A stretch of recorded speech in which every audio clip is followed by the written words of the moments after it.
So we will see how land and soil interconnect and how all of that will interconnect with food, with water, with air, with fashion, and with our life, so to speak. Sadhguru, you embarked into a 100-day motorbike journey from London to India, covering 30,000 kilometers across 25 nations.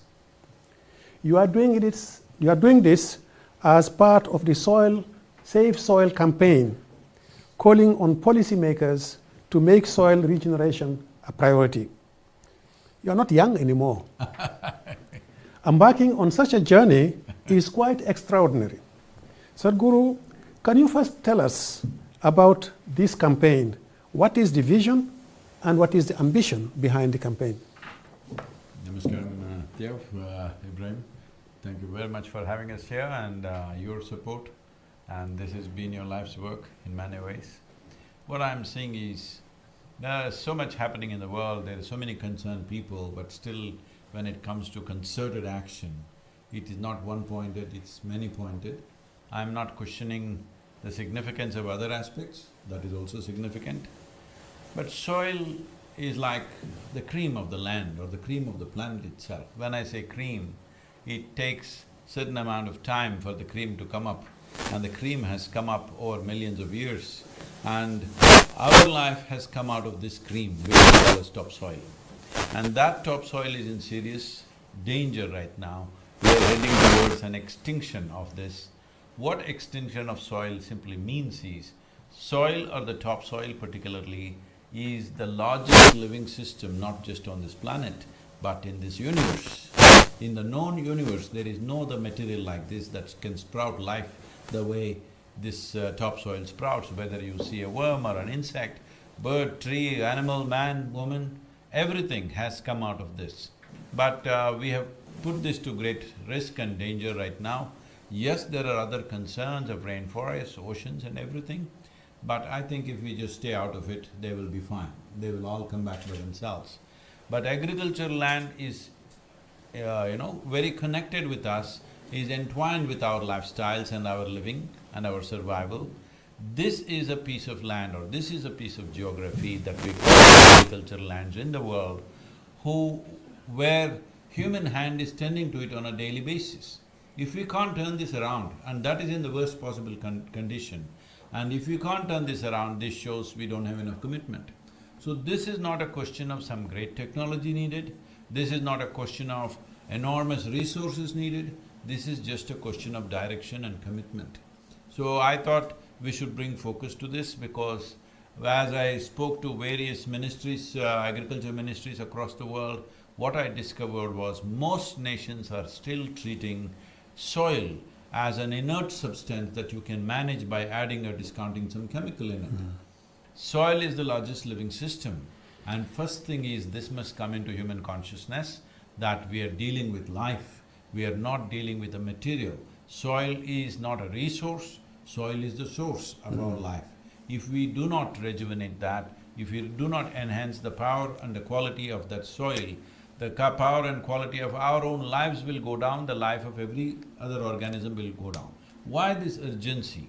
You already accused me that I am not young enough for this. Yes, I am not I shouldn't be doing this at this stage in my life. But I've been talking about this for nearly 30 years. And people have a way of listening to it, appreciating it and sleeping on it. So I thought I need to do something shocking to wake them up a little bit, and at least now they're concerned about my life. So in that, they will also be concerned about the soil. Why I'm doing this is, see, people in any given nation, nowhere in any given country have they ever spoken. 60% of the population never of their nations or or the planet or even the long-term well-being of their own children. They have not spoken. So in a democratic country, we have not elected governments to do something fantastic, we have elected governments to fulfill the mandate of the people. Where is the mandate from the people? So this movement is focused towards creating that 60% of the world's electorate to stand up and say, yes, we are concerned about soil, We are interested in long-term well-being of the planet and the future of our children. Because without this, democratically elected governments cannot go ahead because their own term is 4 to 5 years. If they have to commit to an action which will take 15, 20 years to bear results, it needs people's mandate. That's what I'm trying to create, to bring the people's mandate by moving 3 to 4 billion people on the planet. Fantastic. Well, really well said. When you said soil is not a resource, it's a source. It is a source. Soil has different names. Soil is food. Healthy land is clean water. Sustainable soil conservation is climate action. Biodiversity conservation, poverty reduction. Soil is fashion. Think about it when you buy a new t-shirt. Healthy soil sustains the economy. I guess that is the reason behind the campaign and the Conscious Planet movement that you have created, isn't it? So what do you say to the young girl or the young boy in the street about what their contribution specifically can be to conserve soil and to save the planet? See, Ibrahim, you're heading this agency, the UNCCD, which is combating desertification. I'm not here to tell you the horrific facts about soil to you. You are the man. But you can tell it to the people in the street. I'll say it in a different way. Because I'm not a scientist, let me say it in my way. This happened in 2060. A few scientists got an appointment with God. They went there and they told him, hey old man, you've done pretty well with creation. But today everything that you can do, we can also do, it's time you retire. God said, oh, is that so? What is it that you can do? So they dug up little soil, made a vague image of a human child and did certain things to it, and it came alive. The child became alive. God said, oh, that's very impressive, but first get your own soil. So it doesn't matter what in your life you're using right now, what you see as living things around you, everything, from a tree to a plant to a worm to an insect, human beings, animals, your clothes, your food, the table, the furniture in which you're sitting, just everything. Everything in your life is from the soil. And there is no such material in the entire universe. This is not something that can be substituted. The only way is to keep the soil rich if you want the life rich. So doesn't matter who you are, what you're doing, you must understand you're constantly dealing with soil. The very body that you carry is soil. Will you get this now? Or will you get this when we are buried? This is the only question. If we get it now, we can turn this around, we can make a huge difference. If we get it then, we still make good manure, but it's late. So are you saying that the young boy and the young lady in the street can do something about save soil? Yes, they can do something. See, our school children in Tamil Nadu, when I spoke to our children, they said they are going to get 10 million children in India to write to the Prime Minister. So right now we have not reached 10 million, but few hundred thousands have happened. I'm sure Prime Minister's office will be inundated with children's messages. But once this happens in every country, no leader will be able to ignore it when he knows people are concerned about it. The most important thing is people have not spoken till now. So, without getting them angry, it's very important, everybody says, let's go, let's get the thing, the evil people who did this. I want everybody to understand, this did not happen because of any evil design. This has happened in pursuit of human happiness and well-being. So that means every one of us are partners in this destruction, and every one of us should become part of the solution. This is not an agitation, this is not a protest, this is not an activism against any particular industry or lobby. I think all of us need to get together to turn this around, because this is a problem of that size. If we want a solution, every one of us should be a part of it. Fantastic. Sadhguru, you are expected to attend the 15th session of the Conference of the Parties to the UN Convention to Combat Desertification. This conference will be held in Abidjan, Côte d'Ivoire, in West Africa, from 9 to 20th of May. World leaders, ministers, civil society organizations, experts, the world will rally to Abidjan by thousands to discuss the issue, the very important issue of land and soil. And we very much we are looking forward to your participation to this conference. I believe Abidjan is one of the cities that you will be visiting during that 100-day. What do you expect from a conference of the parties like this one in Abidjan, and what do you hope to accomplish there? One thing I would request yourself and UNCCD as a whole to in some way get the focus more on topsoil. The other concerns are there, I'm not saying you should give it up. But in terms of simple policy, we must bring the concern to this.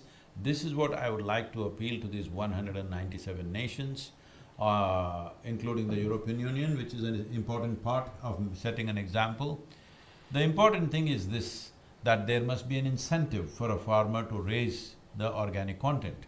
Right now, there are various products which are considered organic. What are the other products? They are definitely not inorganic, we know that.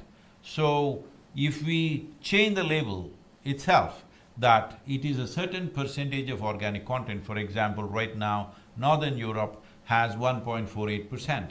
If Northern Europe offers this incentive to the farmer, if you raise it to 3% organic content, it's very easy to test the organic content of the soil, it can be done on the field, you don't need a lab to do that.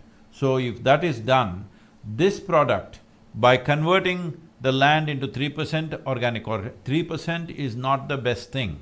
3% is starvation diet for the microbial life. But at least let that much happen because at least they stay alive. Below that, they are dying and desertification is happening means microbial life is being starved to death. That's what it means. So at least keep them alive, and as it raises, you label the product according to its organic content. In the meanwhile, the businesses and industry can jump in and see that the farmer gets the carbon credit. It's very important we enhance the remunerative aspect of farming, otherwise nobody will be farming in another 25–30 years' time. We have seen in India, out of 63% of the population which is in farming, not even 2% want their children to go into farming. This is a disastrous future we are looking at, because this magic of turning mud into food is not a simple thing. It's a very complex thing, but the knowledge is intrinsic, so people are not valuing it. Most educated people cannot grow a crop, they cannot do it. It is not in their capability to do that.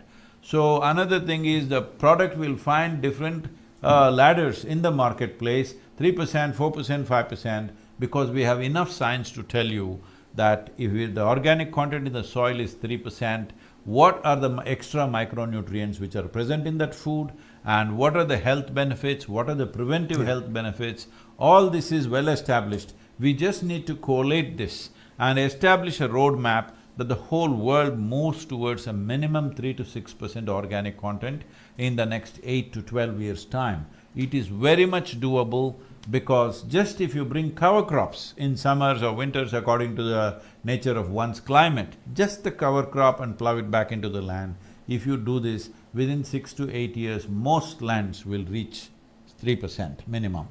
So, it is not doable, nor does it take enormous amount of money. It is only a question of single-pointed direction and commitment.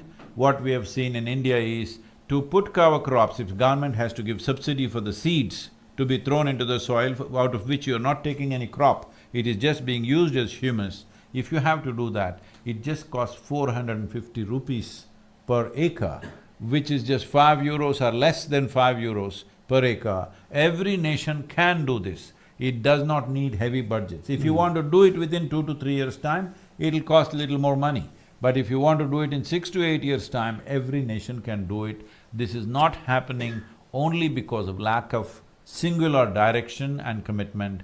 That's what I would like to bring to the COP15 in Ivory Coast, that these 197 nations, if they look at it this way, that a singular focus towards topsoil and a commitment towards that, this doesn't take money, this doesn't take any great technology. Every nation, poor or rich, can do it, and it should be done. If you are interested in the future of this world and the future generations, UNFAO goes about to say, the food that we are eating right now, belongs to the unborn child. Yeah. Eating up the food of the unborn child hurts me deep in my heart. It feels like we are committing a crime against humanity itself. Well, thank you very much, Sadhguru. Thank you to all listeners and viewers. Millions from around the world follow you, Sadhguru, and we hope that they will do more than just following you in your videos. They will following you with actions. And we would like to call all people in the world to actually take care of this very important natural capital of ours, because it is life. It is our food, it is our air, it is the quality of the water, it is the quality of our health, and it is the quality of the food, the nutritious food that we all need. So I would like to thank you all very much for your participation. Thank you, Sadhguru, for your tour, and thank you for your leadership. Once again, my appeal to every one of you that all you have to do is these 100 days, talk about soil every day, something. Please research by yourself, or savesoil.org is there. Otherwise, UNFAO, World Food Programme, UNCCD, many conventions, they have their website, there's a whole lot of information. Take something, make it your own, and talk about soil for these 100 days in a concerted way. The world talking about soil and shifting the narrative towards soil is very vitally important right now. This is once in a… Will we be that generation of disaster, or will we be that generation which was sleeping through the thing and landed up in the disaster, and later on we will grieve about it? This is not a disaster we can allow to happen. We can mitigate this, and this is both a challenge and a privilege for our generation, that we are in this cusp of time that we can turn it around. But if this is attempted after 30 or 40 years' time, this will be extraordinarily difficult, and most probably we will not be able to do it. This is just the time. This is our time. Let's make this happen. Thank you very much. Let's make it happen. Thank you. Thank you.